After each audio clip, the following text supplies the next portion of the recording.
요나 선지서는 구약의 다른 선지서들과는 느낌이 조금 다릅니다. 이 다른 선지서들의 경우에는 하나님이 선지자들을 먼저 부르시고 그 선지자들에게 사명을 주시죠. 선지자들에게 하나님의 말씀이 주어지고 이 이야기를 어떤 민족에게 가서 전하라고 말씀을 하시면 선지자들은 보통 네, 하나님, 제가 가겠습니다 하고 전달하러 가는 경우가 대부분입니다. 각 선지서들의 내용도 자세히 살펴보면 물론 방법도 다르고 대상도 다르고 이것을 전하는 선지자들도 다르지만 결국 내용은 비슷한 방향으로 흘러갑니다. 하나님이 그 백성들을 구원하시겠다라는 선언이죠. 하나님이 그 백성을 사랑하시고 너희는 나에게 돌아오라. 그런데 너희는 이 이야기를 듣고도 나에게 돌아오지 않을 것이고 결국에는 너희가 멸망하든지 아니면 나의 은혜가 하나님의 은혜가 결국엔 너희를 살려낼 것이라는, 결국엔 너희를 구원할 것이라는 내용이 선지서들의 대략적인 줄거리입니다. 그래서 선지서를 보면 선지자들의 특징이 잘 담겨 있습니다. 이 선지자는 어떤 성격을 가졌고 어떤 선지자는 이런 성격을 가졌고 이런 선지서들을 보면 선지자들의 특색이 잘 녹아 있습니다. 오늘 요나라는 이 선지자는 아주 성격이 불같은 사람입니다. 그래서 그런 건지는 모르겠지만 이 요나서만큼은 다른 선지서들과 조금은 느낌이 다른 것을 우리는 확인할 수 있습니다. 요나서는 하나님이 니느웨 백성들에게 요나 선지자를 보내시는 이야기입니다. 일반적인 선지서들 같은 경우에는 하나님이 무슨 메시지를 어떤 백성에게 전달하느냐를 굉장히 많이 다루고 있는데 분량이 가장 많이 차지하는데 요나서는 오히려 그 분량이 굉장히 적습니다. 하나님이 요나에게 말씀하시고 요나가 니느웨 백성에게 하나님의 말씀을 선포하는 구절은 1장에서 4장까지 고작 3절에 불과합니다. 요나서 1장 2절에서 너는 어서 저 큰 성읍 니느웨로 가서 그 성읍에 대고 외쳐라. 그들의 죄악이 내 앞까지 이르렀다. 이 한 구절과 3장 2절 너는 어서 저 큰 성읍 니느웨로 가서 이제 내가 너에게 한 말을 그 성읍에 외쳐라. 요 두 번째. 그리고 마지막 그 동일한 3장 4절에 요나는 그 성읍으로 가서 하룻길을 걸으며 큰 소리로 외쳤다. 40일이 지나면 니느웨가 무너진다. 이게 전부입니다. 이사야나 예레미야, 호세아나 아모스 등 수많은 선지서들이 이 민족들을 향한 때로는 이스라엘 민족, 때로는 유다 민족, 때로는 이방 민족들 그 민족들을 향한 하나님의 말씀들로 가득 차 있는 것에 반해 요나서는 고작 3절에 불과합니다. 대신에 이 백성들에게 전하는 하나님의 말씀 대신에 하나님과 요나 사이에서 오고 가는 대화들이 더 분량이 많습니다.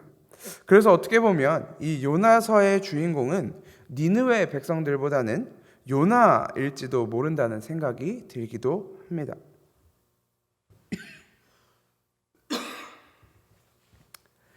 요나를 부르신 하나님은 그를 니느웨로 보내셨습니다. 니느웨로 가서 무엇을 전하라고 하셨는지, 어떤 이야기를 전하라고 하셨는지 성경의 독자들은 사실 알 수가 없습니다.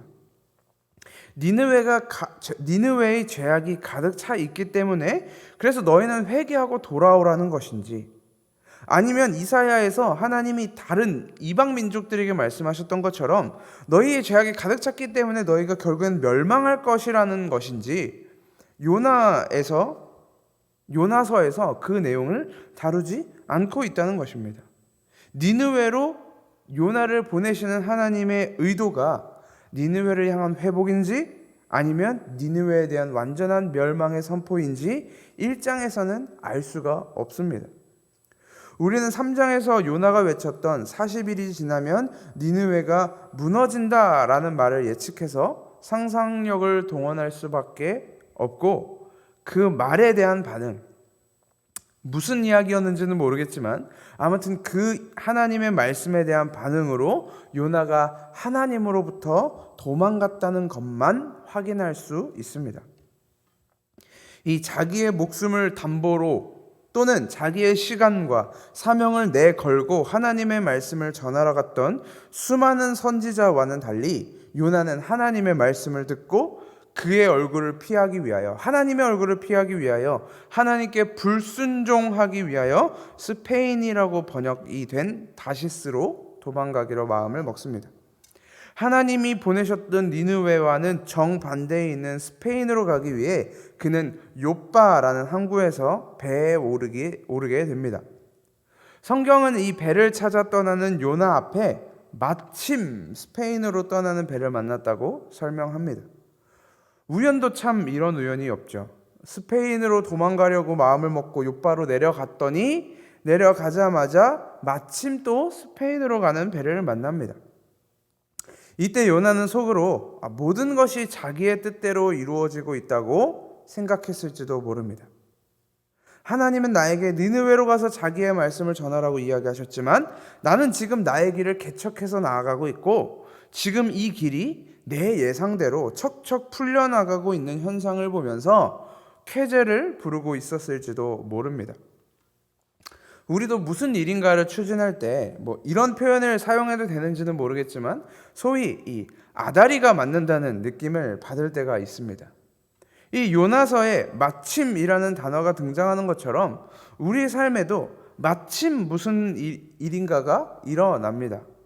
배가 고팠는데 마침 누군가가 음식을 싸온다거나 공부를 하다가 잠시 쉬고 싶었는데 마침 친구에게서 커피나 한잔 하자고 연락이 온다거나 인터넷에서 너무 사고 싶은 물건을 발견했는데 돈이 조금 부족해서 사지 말아야 되나? 못 사나? 언제 사야 되나? 이런 고민을 하고 있는데 때마침 월급날이 다가오는 것처럼 그렇게 무엇인가가 우연히 맞아 들어갈 때가 있습니다. 이것은 마치 내가 지금까지 하려고 했던 행동들에 대해서 알 수 없는 누군가가 지지해주고 응원해주는 것처럼 느낄 때도 있습니다. 이렇게 뭔가 착착 맞아가는 걸 보니 이건 해도 되는 건가 보다라고 스스로 합리화하기도 합니다. 오늘 욥바로 발걸음을 향한 요나의 마음속에도 이런 기쁨이 있었을지도 모릅니다. 이 모든 일들이 자기를 중심으로 자기의 뜻대로 척척 풀려나가고 있었기 때문입니다. 그런데 이 모든 일들이 과연 요나의 뜻대로 풀려나가는 것이었을까요?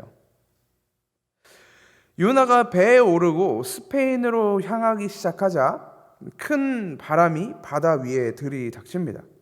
바람은 점점 거세지고 바닷 물결은 배 위로 넘치기 시작합니다.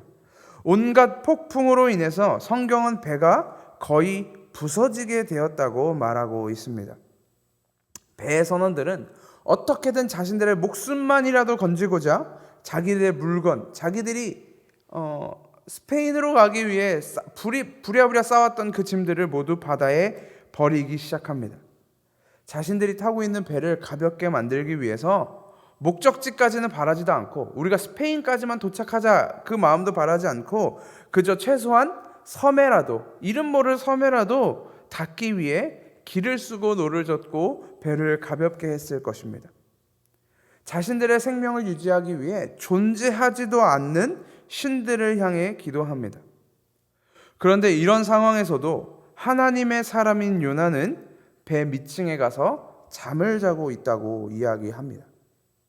이 요나의 태도만 봐도 아마 이 선원들은 화가 났을 것입니다. 지금 모든 사람들이 이 배를 어떻게든 목적지에 도착하기 위해서 최소한 섬에라도 도착하기 위해서 애를 쓰고 있는데 그 밑에서 평온하게 잠을 자고 있는 모습을 보면 얼마나 화가 치밀겠습니까?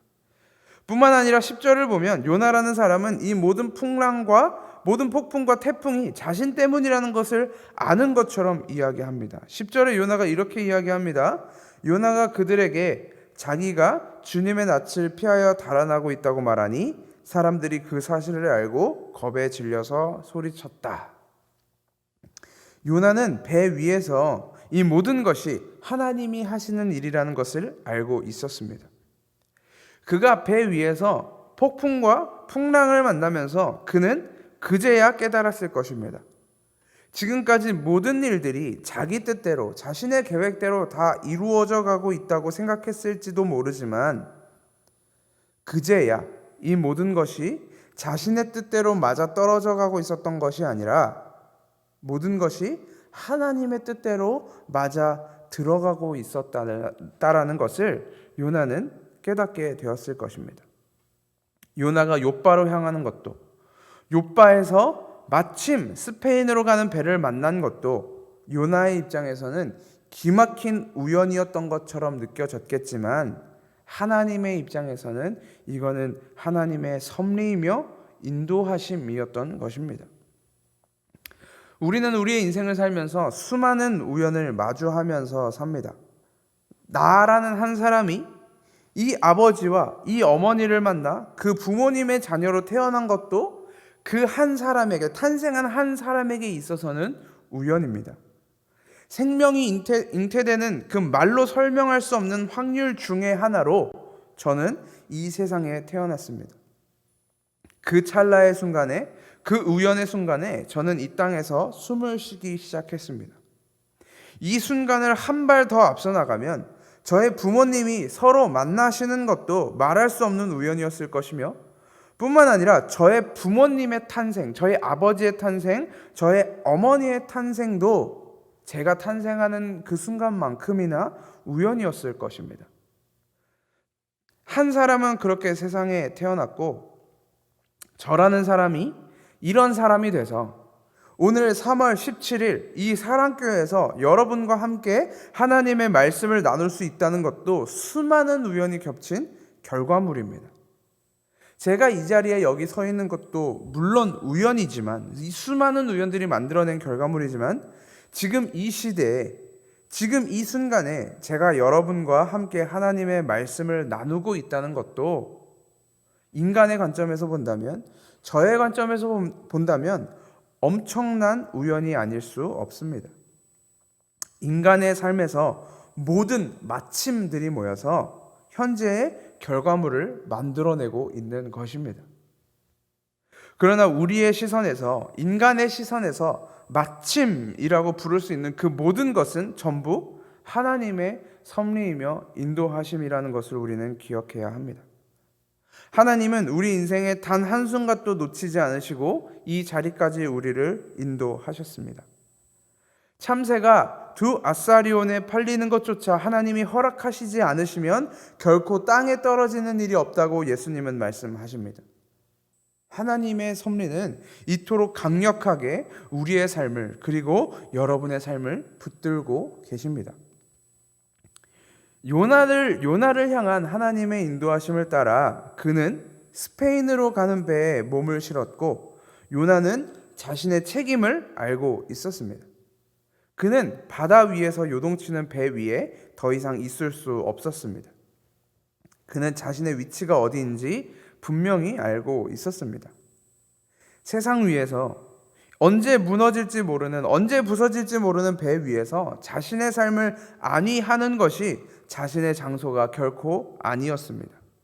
그는 과감히 그 흔들리는 배 위에서, 곧 부서질 배 위에서 자신의 몸을 내던집니다. 하나님의 계획이 그를 바다 위, 부서지는 배 위에 올려놓았듯이 하나님의 계획은 결국 그를 흔들리는 배 밖으로 던져버리십니다. 배 위에 있던 수많은 사람들은 어떻게든 이 운명을 거슬러 보고자, 어떻게든 하나님의 뜻과 계획의 반대편으로 가보고자 길을 쓰고 발버둥 칩니다. 요나가 이미 그 사람들에게 진리에 대해서, 이 폭풍과 바람과 풍랑이 무엇 때문에 발생했는지 이야기해 주었음에도 불구하고 그들은 13절에서 뱃사람들은 육지로 되돌아가려고 노를 저었지만 이라고 이야기합니다. 인간이 내어놓을 수 있는 열심이란 겨우 이런 것에 불과합니다. 우리는 오늘도 끊임없이 하나님의 뜻을 거슬러 살아보려고 합니다. 하나님의 계획과 하나님의 뜻이 있다는 것을 머리로는 알지만 그것이 내가 보기에 좋지 않을 때, 내가 보기에 좋아 보이지 않을 때 우리는 거기에서 발버둥을 칩니다. 어떻게든 그 뜻을 거슬러 보겠다고 그렇게 우리의 인생의 노를 저어 반대편으로, 하나님이 약속하신 언약의 반대편으로 발버둥을 칩니다. 그런데 그렇게 발버둥을 치고 그렇게 노를 저어봐도 어떤 것도 달라지지 않습니다. 우리가 그렇게 하나님의 반대편으로 노를 저을수록 바다의 폭풍은 점점 더 거세게 일어날 뿐입니다. 하나님은 반드시 자신의 뜻을 이루어 내십니다. 결국 배 위에 있던 선원들은 요나의 말대로, 요나가 요청했던 대로 요나를 들어 바다 위로 내 던지는데, 요나가 배 밖으로 던져졌을 때, 이 곧 부서질 듯한 배 밖으로 던져졌을 때 바람과 바다가 비로소 잠잠해지기 시작합니다. 하나님은 바다 위에 떠 있는 배에는 별로 관심이 없으십니다. 우리는 인생의 여정을 살면서 그 배를 지키기 위해서 너무나 많은 에너지를 소비하고 있습니다. 그런데 사실 하나님은 이 배 자체에 관심이 있는 것이 아니라 우리가 이 배에 뭘 싣고 가고 있고 이 배가 어떤 배인지에 관심이 있으신 것이 아니라 그 배 위에 있는 한 사람, 그 배에 타고 있는 그 폭풍과 풍랑 속에서도 그 배 위에 올라타 있는 하나님의 사람, 하나님의 말씀을 가진, 그 진리를 가진 한 사람, 그 요나에게 관심이 있으십니다. 그러니까 요나가 이 배 밖으로 던져지자마자 이 배는 더 이상 흔들릴 필요가 없었던 것입니다. 하나님은 이미 하나님의 사람을 자신의 품 안으로, 그 배 밖으로, 곧 무너지는 배 밖으로 꺼내 오셨기 때문입니다. 우리는 누구나 이 땅에서 저 땅으로 옮기기 위한 도구에 불과한 이 배를 너무나 소중하게 여깁니다. 이쪽 땅에서, 요바에서 스페인으로 옮겨지고 나면 이 배는 아무런 의미가 없는 것 아닙니까? 이 배는 나를 요바라는 곳에서 스페인이라는 땅으로 옮겨주고 나면 그때부터 이 배는 아무런 쓸모가, 아무런 가치가 없는 것입니다. 그런데도 불구하고 우리는 이 배를 더 튼튼하게 짓기 위해서, 더 크게 짓기 위해서, 더 아름답게 꾸미기 위해서, 혹은 어떤 사람은 누군가는 이 배를 더 빨리 움직이게 하기 위해서 투자합니다. 이 배가 마치 우리의 전부인 것처럼 우리의 삶을 투자하고 우리의 삶의 모든 것을 내던져서 이 배를 가꿉니다.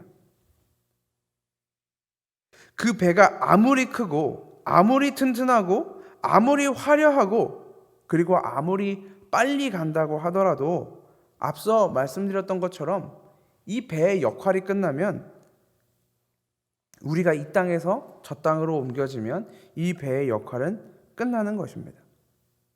그리고 우리가 아무리 이 배를 크고 화려하고 그리고 튼튼하게 만들더라도 이 배는 언제 어떻게 바다 아래로 침몰할지 모릅니다. 희대의 명작이라고 불리는 타이타닉 영화를 보면 그렇게 위대했던 배도, 그렇게 거대하고 그렇게 튼튼하고 그렇게 화려했던 배도, 그리고 그때 당시 가장 빠르다고 이야기했던 그 타이타닉이라는 배도 속절없이 바다로 가라앉지 않습니까? 그 안에 타고 있는 돈 많은 사람, 유명한 사람, 그 사람들에게 존경받는 사람, 나이가 많은 사람, 아니면 갓난아기, 그 누구나 가라앉는 배 위에서 자신들의 현실을 깨닫기만 할 뿐입니다. 그런데도 우리는 여전히 이 배에만 관심이 있습니다. 이 배를 더 튼튼하게 지었다면 우리의 삶이 좀 더 안전하지 않았을까? 이 배를 더 크게 지었다면 이런 난관점은 쉽게 해결할 수 있지 않았을까? 이 배를 조정하는 키를 좀 더 빠르게 회전할 수 있게 만들었다면 충분히 피할 수 있지 않았을까? 우리의 생각은 여전히 이 배를 더 업그레이드 하는 데만 관심이 있습니다. 그런데 하나님은 우리의 인생을 빛나게 해줄 것 같은 그 배에는 별로 관심이 없으십니다. 하나님의 관심은 항상 배 위에 타고 있는 하나님의 사람에게만 관심을 가지십니다. 하나님의 목적은 너희가 그 배를 타고 이 땅에서 저 땅으로 안전하게 옮겨지는 것이 아닙니다. 너희가 그 배를 얼마나 안전하게 만들고 얼마나 빠르게 만들고 얼마나 화려하게 만드는지는 관심이 없으십니다. 하나님은 그 배 위에서 자기 자신, 하나님 자신을 발견하기를 원하십니다. 그 배는 아무것도 아니라는 것을, 너희가 그렇게 지키고자 하는 너희의 삶의 배, 바다와 같은 세상 속에서 너희를 안전하게 지켜줄 것이라고 철석같이 믿고 있는 그 배는 아무것도 아니라는 것을 하나님은 오늘도 우리에게 폭풍과 풍랑으로 알려주시는 것입니다. 우리의 삶을 더 찬란하게 만들 수 있을 것처럼 생각되는 요소들은 그저 나를 더 빛나게 해줄 것이라는 착각에 불과합니다. 하나님은 자신의 삶을 치장하려고 하는, 우리의 삶을 치장하려고 하는, 아름답게 치장하려고 하는 그 모든 요소들을 풍랑과 폭풍으로 쳐버리십니다. 우리가 그 풍랑과 폭풍으로부터 도망가려고 하면 할수록, 자신으로부터 멀어지려고 하면 할수록 그 폭풍과 풍랑은 점점 더 거세지기만 합니다. 그 폭풍과 풍랑 가운데서 하나님은 결국에는 자신의 사람을 얻어내십니다. 요나라는 선지자가 결국 그 바다 위에 떠 있는 배에서 탈출했던 것처럼 하나님의 사람들은 그 세상의 배 위에서 세상이 평가하는 가치와 자랑들로 가득 찼던 그 배에서 탈출하게 하십니다. 그리고는 하나님이 예비하신 물고기를 통해 우리를 삼켜버리십니다. 요나가 물고기 뱃속에서 지내는 기간 동안 그는 철저하게 하나님을 알아갑니다. 그는 그곳에서 하나님의 구원을 노래했습니다. 요나의 기도를 잘 살펴보면 그의 기도는 조금 특이합니다. 그가 요나의 뱃속에서 죽음을 경험하고 있을 때 그가 하나님께 구원을 요청하고 있지 않는다는 사실입니다. 하나님, 나를 구원해 주십시오. 내가 잘못했습니다. 내가 회개합니다. 그러니 이제 물고기 뱃속에서 나를 구원해 주십시오 라고 기도하지 않습니다. 그렇게 요청하고 있지 않습니다. 대신 요나는 물고기 뱃속에서 이미 구원을 노래했습니다. 2장 2절에서는 주님께서 나의 호소를 들어주셨다라고 이야기했고, 6절에서는 주님께서 그 구덩이 속에서 내 생명을 건져주셨다라고 이야기합니다. 그는 물고기 뱃속에서 구원하시는 하나님을 만났고, 바다 위에서 출렁이는 바다 위에서 출렁이는 배가 나를 구원하는 것이 아니라 하나님이 예배하신 그 물고기의 뱃속이 도리어 나의 구원이라는 것을 깨닫게 되었습니다. 그는 물고기 뱃속에서 살아계신 하나님을 만나자 그가 그 안에서 구원하시는 하나님, 이게 나의 구원이구나, 이 물고기 뱃속이 나의 구원이구나 라는 그 구원의 하나님을 알게 되자 하나님은 물고기 뱃속에서부터 그를 토해내십니다. 그가 이제는 다시 세상으로, 다시 바다 위로 토해져 나온 것입니다.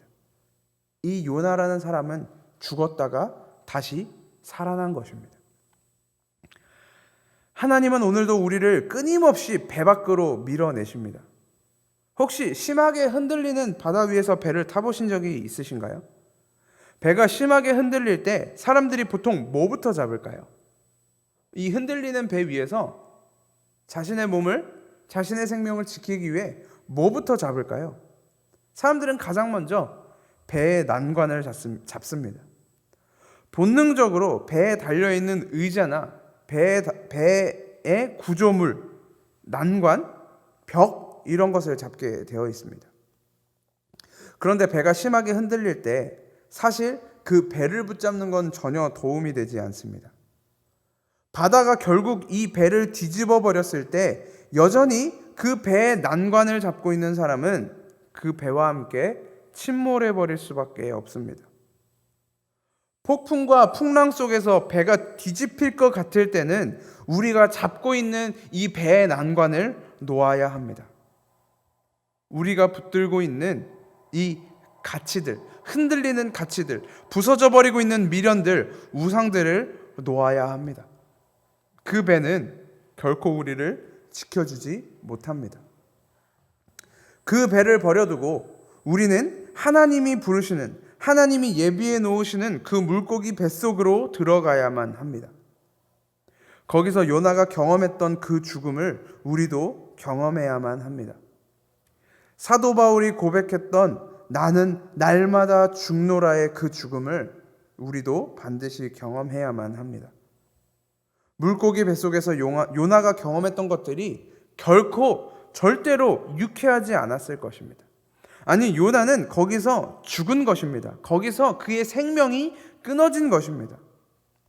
그러나 요나는 그 죽음을 통해 구원하시는 하나님을 만났고 그렇게 새로운 피조물로 물고기 뱃속에서 토하여지고 다시 태어나는 것입니다. 욥이 경험했던 그 끔찍한 고난들을 통해 그가 깨달았던 것은 자신이 하나님을 모르고 있었다는 사실입니다. 욥기 1장에 보면 그는 하나님을 열심히 섬겼다고 말하고 하나님에 대해서 율법을 열심히 지켰다고 이야기하고 있지만 욥기 마지막에 가서 그의 고백과 욥에 대한 하나님의 평가를 들어보면 욥이라는 인물도 하나님을 전혀 모르고 있었던 죄인에 불과했습니다. 욥은 그 고통의 시간을 통해 그리고 엘리후라는 한 사람을 통해 하나님의 뜻을, 하나님의 계획을, 살아계신 하나님을 비로소 만나게 되고 자기 자신이 어떤 존재였는지를 깨닫게 됩니다. 욥의 인생이 그랬던 것처럼, 요나의 인생이 그랬던 것처럼 하나님은 우리가 자부심을 가지고 붙들고 있었던 우리 인생과 우리의 배를 완전히 부수어 버리시고 하나님이 예비하신 그 죽음을 경험하게 하십니다. 그 죽음 속에서 우리는 하나님을 온전히 깨닫게 되고 진리이신 하나님, 구원하시는 하나님을 만나게 됩니다.